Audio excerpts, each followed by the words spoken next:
안녕하세요.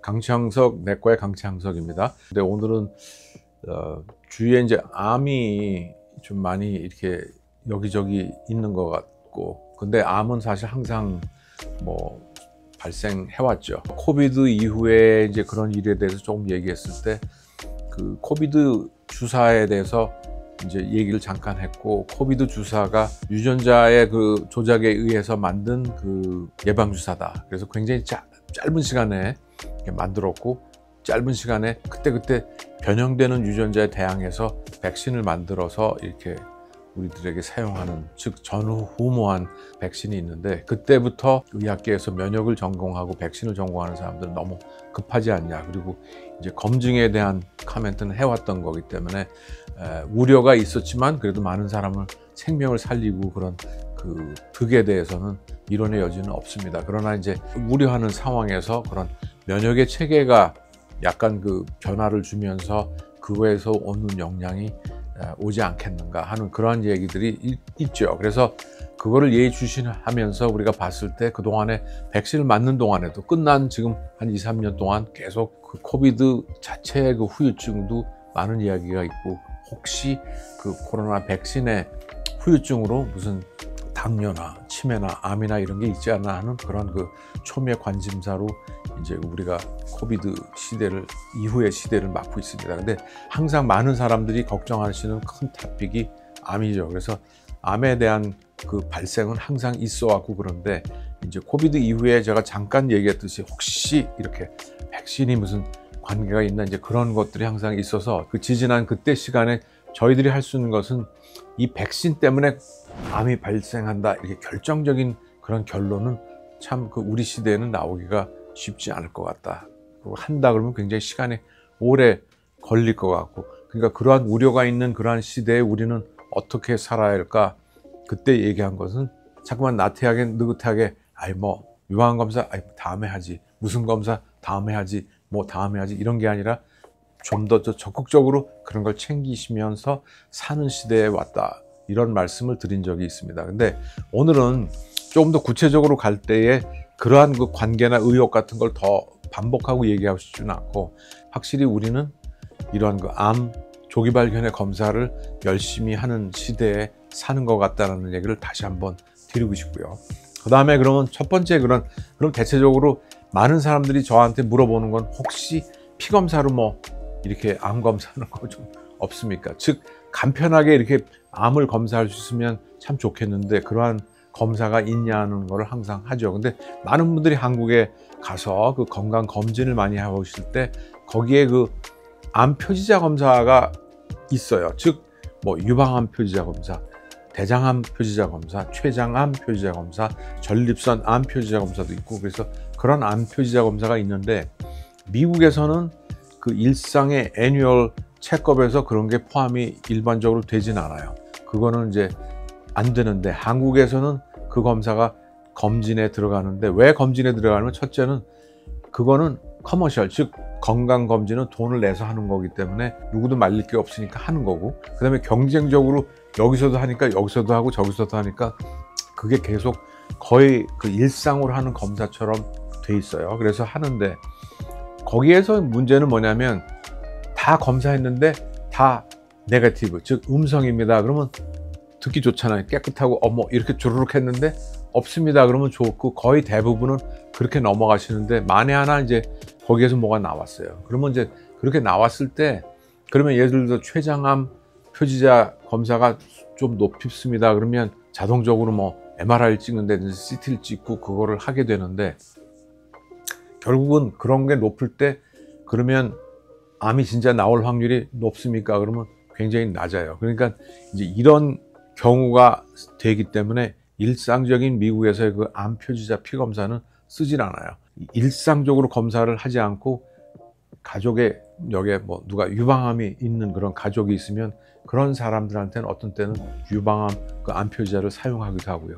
가족력에 췌장암의 히스토리가 있어서 좀 관심 있고 걱정되는 분들은 그런 췌장암 그런 거 할 수 있고요. 가족력에 그런 리스크가 좀 있는 사람들에게 좀 선택적으로 그런 검사를 할지, 이게 일상으로 하는 검사는 아니에요. 그래서 피검사 좀 해서 그런 세상이 참 저도 오면 참 좋겠는데 아직은 그런 건 아니고, 물론 아까 얘기한 대로 선택적으로 이런 가족력이나 이런 검사에 우려할 때 우리가 할 수는 있어요. 그래서 저는 뭐 한국에서 그 일상적으로 하는 그 암 표지자 검사에서 무조건 적극적으로 하지 마세요라는 이야기까지는 하지 않겠지만, 그거의 유용성이나 이런 거 생각해보고, 그게 만약에 포지티브가 나왔을 때 어떻게 할 거냐는 대책의 그 난감한 그 상황이 많이 벌어지기 때문에 좀 그런 우려하는 게 있다. 그렇기 때문에 꼭 항상 하는 거는 아니라고 얘기하고 싶고요. 미국에서는 더더구나 일상으로 애뉴얼 체크업 연례 행사를 할 때 그거를 일상으로 하지 않는다는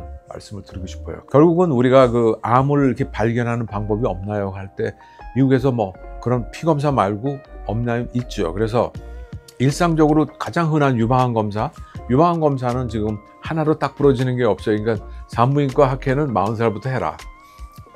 암 학회는 45살, 뭐 예방 학회는 50살부터. 결국 그래도 크게 정리해 보면 한 40살부터 이렇게 하는 거, 유방암. 그럼 언제까지? 그러면 75살 정도까지 이렇게 하는 거로 돼 있어요. 그러니까 지금 아까 얘기했듯이 뭐 유전자가 어떻고 백신이 어떻고 걱정되는데, 걱정은 되지만 그거 하세요 그러면 잠깐 안 하려고 그러는데, 그러지 마시고 유방암 검사 꼬박꼬박 매년 일단 하시는 게 원칙입니다. 그러니까 하셔야 돼요. 지금 현재 우리는 100세 시대를 운운하고 있고, 이 권고 나이 75살은 참 옛날에 정해진 그러한 나이예요. 즉, 그러면서 또 미국의 조그만 글씨로 75살 이후지만 자녀 수명이 10년 이상 건강하신 분들은 계속 할 수 있습니다. 그렇게 권고되고 있어요. 즉, 건강한 그 100세 시대를 사는 우리 여러분들은 80이 넘어도 하려면 할 수 있다. 그렇게 권고하고 싶어요. 즉, 자기의 건강에 따라서 늦게도 할 수 있지만 최소한 75살까지는 매년 하시는 게 원칙입니다. 말씀드리고 싶고요. 특히 우리 한국 분들은 한 65세가 넘으면 졸업하시려고 그래요. 망측하게 뭐 이제 더 이상 그런 거 안 하고 싶다, 뭐 이런저런 핑계로 안 하시는데, 저도 가만히 보니까 유방암 검사를 많이 싫어하는 이유는 이제 우리 동양의 분들이 유방암이 상대적으로 작고, 그런데 이제 2차원적으로 평면으로 이게 눌러서 하니까 굉장히 아프고 경험이 안 좋은 경험이 굉장히 많은데, 최근에는 3D 이렇게 3차 입체적으로 하는 그런 유방암 검사가 나왔어요. 물론 그 병원에 따라서 좀 약간 특별한 엑스트라 차지가 한 100불, 200불 하는 것 같지만, 그런 그 3D로 하시면은 그렇게 누르지 않고 하니까 그런 게 나왔기 때문에 적극적으로 3D로 유방암 검사를 적어도 한 75살까지 하시는 게 원칙이다, 이렇게 말씀드리고, 우리 100세 시대를 사는 여러분들은 그 이유도 그 하는 거를 저는 권장하고 싶다, 이렇게 말씀드리면서 유방암에 관한 하는 그렇게 얘기하고 싶고요. 또 한 가지 유방암에 대해서는 얘기하고 싶은 건,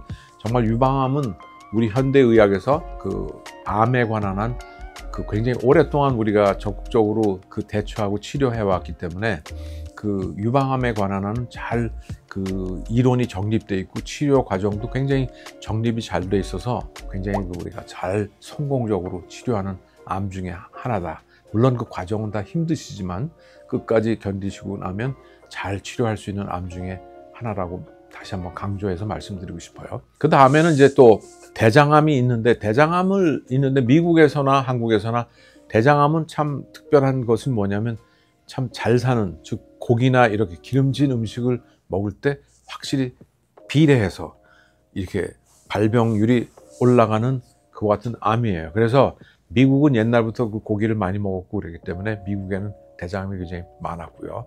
우리 못 살던 우리 한국에는 옛날에는 대장암이 적었죠. 그 냉장고가 없는 그러한 그 세대에서는 모든 음식들이 다 절여서 이렇게 우리가 생활의 지혜가 있고, 그래서 이제 절인 음식들, 맵고 짜고 이런 강한 음식들을 먹었기 때문에 이제 한국은 위암이 많지만, 일반적으로는 최근에는 한국 사람도 고기를 너무 많이 먹고 그런 시대에 살기 때문에 드디어 한국에도 대장암이 위암을 패스하는 그런 때까지 왔죠. 그러면서 그동안에는 미국에서 대장암이 50살부터 이렇게 대장 내시경으로 이제 대장암을 발견하는 그러한 절차를 밟았는데, 대장암의 발병 나이가 점점 젊어지면서 대장 내시경을 권고하는 게 45살로 됐고, 한국에서도 그렇게 하고 있다고 알고 있는데, 지금 심지어는 그 암 학회에서는 45살도 좀 늦은 것 같다. 더 젊은 나이에 대장암이 생기는 그러한 경향이 있는 것 같다고까지 하는 그런 암이에요. 참 귀찮은 병이죠. 왜냐하면 대장 내시경 하려면 전날 그 장세척제를 먹고 이렇게 해야 되기 때문에 참 그 많은 사람들이 하기 싫어하는 그 검사 중에 하나라는 건 사실이지만 점점 그래도 좀 간편한 약들이 나오고 있고, 그 다음에 이거는 매년 하는 검사가 아니에요. 즉 깨끗하면 7년에서 10년, 용종이 1개 내지 2개 나오면 5년마다, 좀 많으면 즉 3개 이상이면 3년마다 하지만 다른 검사와 달리 이렇게 3년, 5년, 10년에 한 번 하는 검사이기 때문에 하는 거가 좀 귀찮아도 그래도 발품 팔아서 하셔야 되고, 그 다음에는 굉장히 천천히 자라는 암이기 때문에 우리가 들어가서 이렇게 용종을 보고 그런 걸 잘라내면 그 암의 씨를 제거하는 거니까 또 편안하게 5년, 10년은 이렇게 편안하게 갈 수 있는 그러한 특징이 있는 암이에요. 여러분이 그런 거 게으르지 않고 그거만 하면 대장암으로 돌아가시는 분은 이론적으로 없으셔야 돼요. 이 대장암으로 돌아가는 그런 사람들은 참 안타까운 경우예요. 그러니까 그 3년, 5년, 10년마다 하는 거를 좀 하셨으면 참 좋았겠다. 그런 아쉬움을 남기는 암이 대장암이고, 여러분들은 귀찮아도 이렇게 꼭 챙겨서 하시는 그러한 여러분들이 되시길 바라요.